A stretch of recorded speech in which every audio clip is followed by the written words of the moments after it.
من الشيطان اللعين الرجيم بسم الله الرحمن الرحيم الحمد لله رب العالمين ماشاءاللہ والصلاة والسلام على سيد الأنبياء والمرسلين ماشاءاللہ سيدنا ونبينا وشفينا بالقاسم محمد اللہم صلی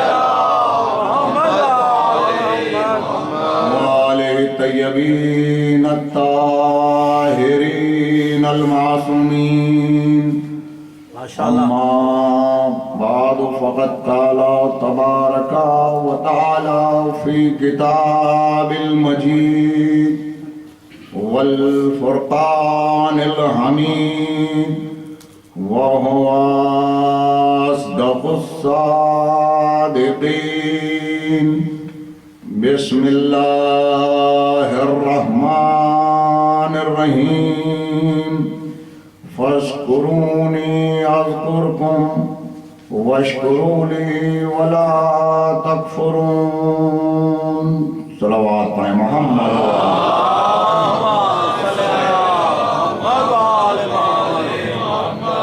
عزیزان ملت،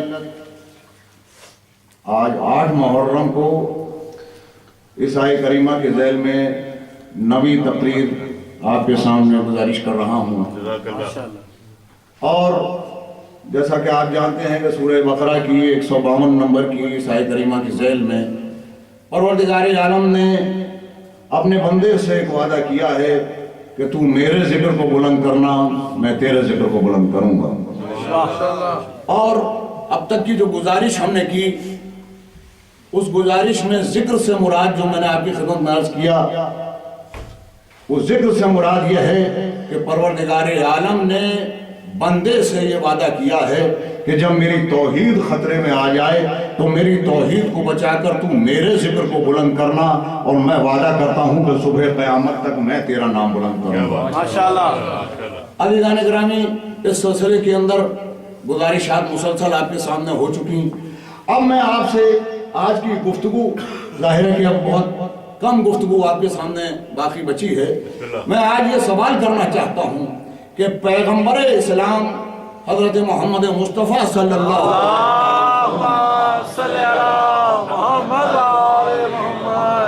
اللہ کا قانون ہمارے پاس لے کر آئے۔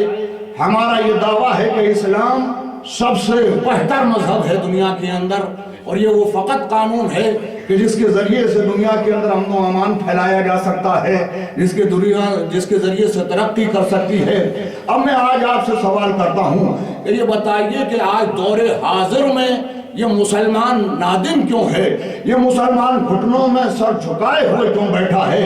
یہ مسلمان مختلف اداروں سے جو ذمہ دار ہیں، اداروں کے بڑے بڑے دنیا کے جو بڑے بڑے علماء ہیں، وہ یہ کیوں بیانات دے رہے ہیں کہ جو اسلام آج بتایا جا رہا ہے وہ اسلام کی حقیقی شکل نہیں ہے؟ آج جو یہ کہا جا رہا ہے کہ یہ حقیقی اسلام نہیں ہے، تو اس کے معنی یہ ہے کہ حقیقی اسلام کو چھپا دیا گیا تھا کہ جسے دنیا کے سامنے ظاہر نہیں ہونے دیا گیا، اور آج دنیا کو ضرورت ہے کہ اس حقیقی اسلام سے واقف ہو جائے۔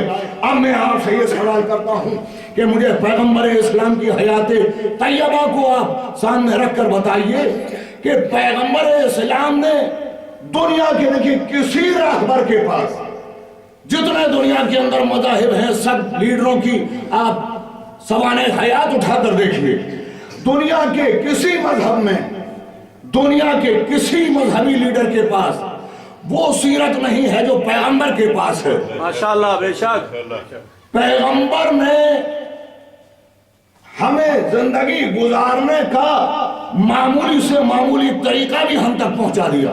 بے شک ناخن کیسے تراشے جائیں، بال کس طرح سے رکھے جائیں، لباس کیسا ہونا چاہیے، جوتا کیسا پہننا چاہیے، چلنا کیسے چاہیے، بچوں سے کیسے پیش آئیں، بڑوں کے ساتھ کس طرح سے پیش آئیں، یعنی زندگی کے وہ تمام طریقے جو ایک مہذب انسان جس کو گزارنا چاہیے مہذب انسان کو، پیغمبر نے وہ ہر طریقہ بتا دیا، چھوٹے سے چھوٹا طریقہ، مسواک کیسے کریں، ناخن کس طرح سے تراشیں، تمام طریقے آپ کو سیرت رسول میں مل جائیں گے۔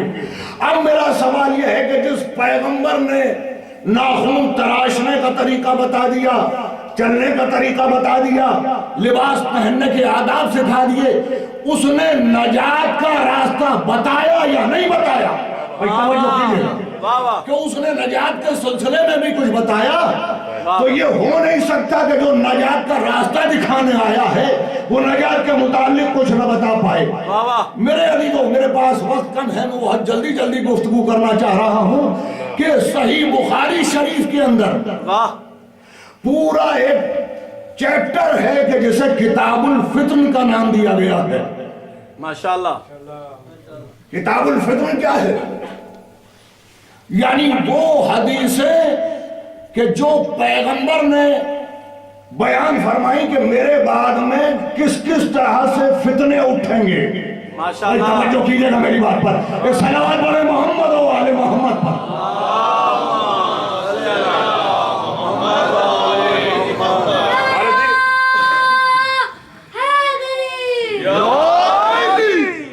صحیح بخاری میں پورا ایک چیپٹر موجود ہے، یعنی اتنی حدیثیں پیغمبر نے فتنوں سے متعلق بیان فرمائی کہ پوری ایک کتاب بن گئی جسے صحیح بخاری میں کتاب الفتن کے نام سے علامہ محمد ابن اسماعیل بخاری نے جمع کر دیا۔ ماشاءاللہ۔ کہ پیغمبر نے فرمایا کہ میرے بعد فتنے اٹھیں گے، میرے بعد فتنے برپا ہوں گے، اور صرف فتنوں ہی کی خبر نہیں دی بلکہ کچھ مکانات کی طرف اشارہ کر کے بتایا کہ یہاں سے اٹھیں گے۔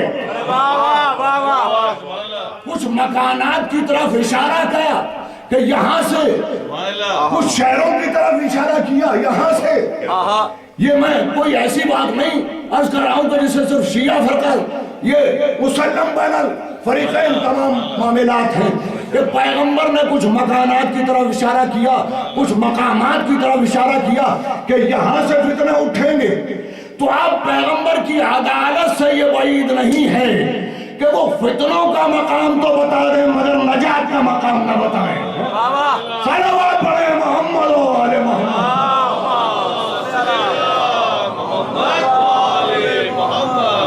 میرے عزیزو، عالم اسلام میں جو سلسلہ امامت ہے وہ سلسلہ امامت وہی ہے جسے پیغمبر نے بتایا کہ دیکھو اگر تمہیں فتنوں سے نجات پانی ہو تو یہ جو امامت کا سلسلہ ہے اس امامت کے سلسلے کو اپنا لینا۔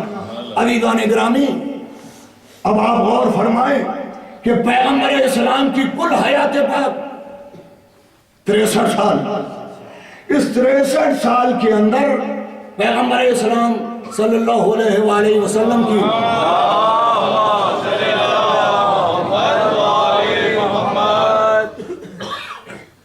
جو زندگی ہے وہ 10 سال مکے کی زندگی ہے، 13 سال مدینے کی زندگی ہے جو اعلان رسالت کے بعد آپ کی جو نبوت کی زندگی ہے، جس کے یعنی نبوت تو خیر ظاہر ہے کہ ہمارا تو عقیدہ یہ ہے کہ جب عیسیٰ گہوارے کے اندر نبی ہو سکتے ہیں تو پیغمبر 40 سال کے بعد تو نبی ہوں گے، لیکن اعلان رسالت جب پیغمبر نے کیا اس کے بعد سے 23 سال پیغمبر حیات رہے۔ اس 23 سال کے اندر پورا اسلام پہنچایا۔ بھئی بہت اہم گفتگو کر رہا ہوں، ذرا اپنے اذہان عالیہ کو میرے ساتھ کیا بات ہے کہ اس 23 سال میں ہر چیز پہنچا دی۔ اب ایک بات پر غور کیجئے کہ یہ 1 گھنٹے کی مجلس مجھے پڑھنا ہے، 60 منٹ کا وقت مثلا مجھے دیا گیا، اگر میں 59 منٹ پڑھوں، 59.5 منٹ پڑھوں تو کہا جائے گا کہ انہوں نے کام مکمل کر دیا، لیکن اگر 60 منٹ کی مجلس میں 1 منٹ مجلس پڑھ کے اتر آؤں تو یہ کہا جائے گا کہ کچھ نہیں پڑھا، توجہ کیجیے گا. اب عزیزو 23 سال میں پورا اسلام پہنچایا, نماز پہنچائی, روزہ پہنچایا, حج کا حکم پہنچایا, جہاد پہنچایا, قرآن پہنچایا, احکامات اسلامی کو پہنچایا. جب 23 سال کی زندگی مکمل ہو گئی, دنیا سے جانے کا وقت آیا تو آیت نازل ہوئی, یا ایھا الرسول بلغ ما انزل الیک من ربک وان لم تفعل فما بلغت رسالتہ. اے پیغمبر یہ پیغام پہنچا دو, اور اگر نہیں پہنچایا تو گویا کوئی کار رسالت ہی انجام نہیں دیا.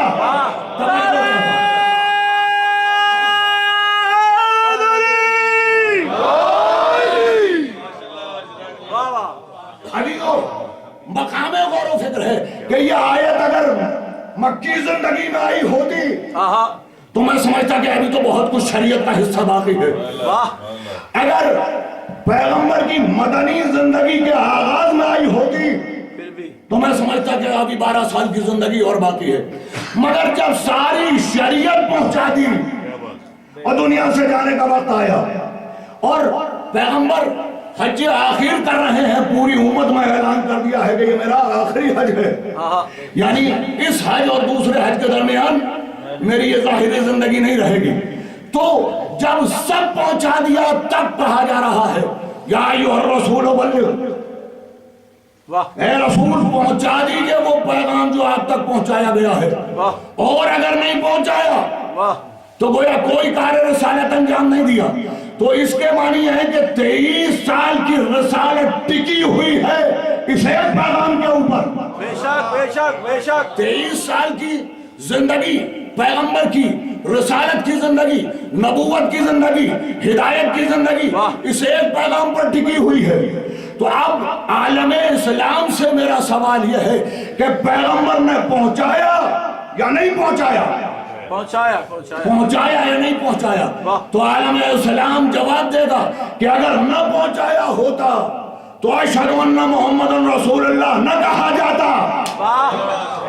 یہ اذانوں میں نبوت کا اعلان, رسالت کا اعلان بتاتا ہے کہ پیغام پہنچا دیا, رسالت بچا لی. مگر قاری قرآن کے لیے مقام غور و فکر یہ ہے کہ جس پیغام کو نہ پہنچا کر رسول نہیں رہ سکتا, اس پیغام کو نہ مان کر مسلمان کیسے رہے گا؟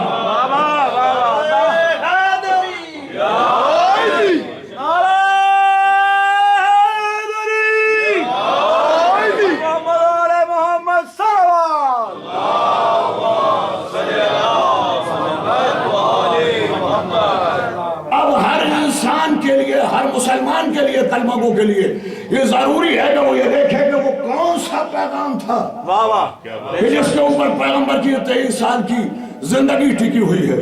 تو ہم نے دیکھا کہ پیغمبر آ رہے تھے ماشاءاللہ حج آخر سے. جب غدیر خم کے مقام پر پہنچے پیغمبر تو یہ آیت نازل ہوئی. بے شک بے شک. اور جہاں آیت نازل ہوئی, آیت کے تیور جو ہے وہ یہ ہے کہ پہنچا دیئے, اور اگر نہیں پہنچایا تو کچھ نہیں پہنچایا. تو پیغمبر نے فوراً وہیں پر اپنا قافلہ روک دیا. اچھا یہاں کوئی پانی کا انتظام نہیں تھا, کوئی سایہ دار درخت نہیں تھے کہ جہاں پر منزل کی جاتی تھی. دوپہر کا وقت تھا, ریت چل رہی تھی. تمام آپ علماء اسلام کی کتابوں سے گواہی لے لیجئے کہ اتنی شدت سے چل رہی تھی ریت کہ لوگوں نے اپنے عمامے اتار کر پیروں میں باندھ لیے تھے. مگر پیغام اتنا اہم ہے کہ پیغمبر نے یہیں روکا, اور روکنے کے بعد اللہ کے رسول نے حکم دیا کہ میدان کو خس و خاشاک سے پاک کر دو. میدان کو خس و خاشاک سے پاک کرنے کے لیے سلمان اور ابو ذر کو حکم دیا. سلمان اور ابو ذر نے میدان کو صاف کرنا شروع کیا. یا رسول اللہ اور بھی بہت لوگ ہیں, یہ فقط سلمان اور ابو ذر کا انتخاب کیوں؟ آج کل ایمان کی تاج پوشی کا دن ہے, وہ حصہ لے گا جو 9 اور 10 درجوں پر فائز ہوگا. صلوات پڑھیں محمد و آل محمد.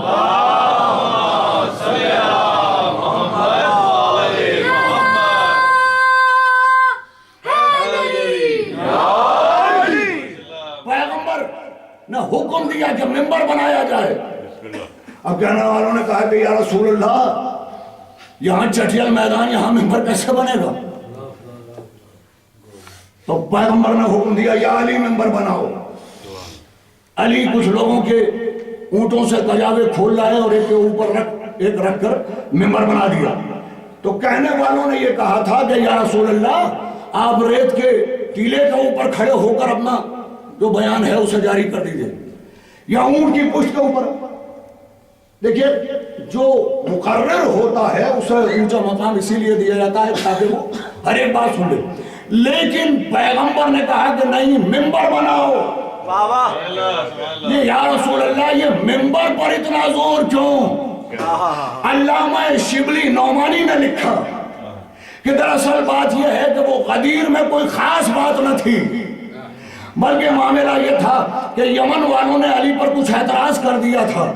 کوئی پورا سلسلہ اس وقت نہیں کر سکتا کہ یمن کے کچھ لوگوں نے علی پر اعتراض کیا تھا، تو یمن والوں نے علی پر اعتراض کر دیا تھا، اور یہ اعتراض جب پیغمبر کو مقام خم میں جا کر پتہ چلا تو آپ نے وہیں پر کھڑے ہو کر منبر بنوایا، اور پیغمبر نے وہیں سے علی کے فضائل اور مناقب بیان کرنا شروع کیے، یہ بتانے کے لیے کہ مجھے علی کس قدر عزیز ہے۔ ماشاءاللہ یہ عباس علی ندوی کی بات نہیں، علامہ شبلی نعمانی کو بیان کر رہا ہوں۔ وہ کہتے ہیں کہ مولا کے معنی حاکموں پر، نفسوں پر حاکم بنانے کے نہ تھے، بلکہ چونکہ یمن والوں نے اعتراض کر دیا تھا اس لیے پیغمبر نے منبر پر جا کر علی کے فضائل بیان کیے تاکہ لوگوں کو یہ پتہ چل جائے کہ علی کو کتنا عزیز رکھتے ہیں۔ کیونکہ پیغمبر، یہ علامہ شبلی نعمانی کے الفاظ نقل کر رہا ہوں، فرماتے ہیں کہ کیونکہ پیغمبر علی سے بے انتہا محبت کرتے تھے۔ اچھا چلیے آپ نے یہ تو مانا کہ علی سے بے انتہا محبت کرتے تھے، تو اب سنت رسول یہ ہے کہ علی سے بے انتہا محبت کی جائے۔ صلوات پڑھیں محمد و آل محمد۔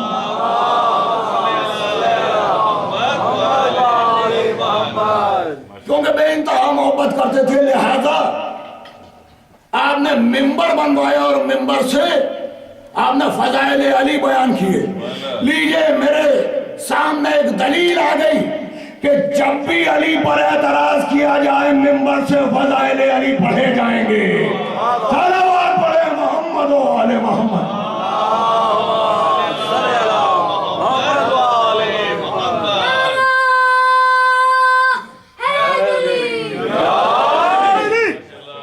پیغمبر اسلام نے اپنی زندگی کا سب سے طولانی خطبہ اسی غدیر خم کے میدان میں بیان کیا، اسی منبر سے۔ اور میرے پاس وقت نہیں ہے، بہت جلدی گزر رہا ہوں۔ پیغمبر نے انتہائی طولانی خطبہ بیان کیا، اور اس کے بعد پیغمبر نے فرمایا کہ کیا میں تمہارے نفسوں پر اولا نہیں ہوں؟ ماشاءاللہ بے شک۔ یعنی اگر کوئی تمہارے نفس ایسی بات کہیں کہ جو میرے حکم سے ٹکراتی ہو تو میرے حکم کو مانو گے یا اپنے نفسوں کی بات کو مانو گے؟ لوگوں نے کہا بلا یا رسول اللہ، بے شک آپ ہمارے نفسوں پر حاکم ہیں۔ جب یہ اقرار لے لیا کہ میں نفسوں پر حاکم ہوں، اس کے بعد علی کو اپنے ہاتھوں پر بلند کیا اور فرمایا من کنت مولا ہو فہذا علی مولا۔ ماشاءاللہ ماشاءاللہ۔ 1,24,000 اصحاب کے درمیان پیغمبر نے کہا، لہذا کوئی انکار نہیں کر سکتا، نہ آج تک کسی تاریخ نے انکار کیا ہے۔ 1,24,000 اصحاب کے درمیان جو حج کر کے آئے تھے، حاجیوں کے درمیان پیغمبر نے اعلان کیا من کنت مولا ہو ماشاءاللہ فہذا علی مولا، جس کا میں مولا تھا علی ہو۔ یہاں اکثر من کنتو کا ترجمہ یہ کر دیا جاتا ہے کہ جس کا میں مولا ہوں اس کے لیے علی مولا ہے، حالانکہ کنتو صیغہ ماضی ہے، پاسٹ ٹینس ہے کنتو، ثبوتوں کنتو کنزن مخفیہ۔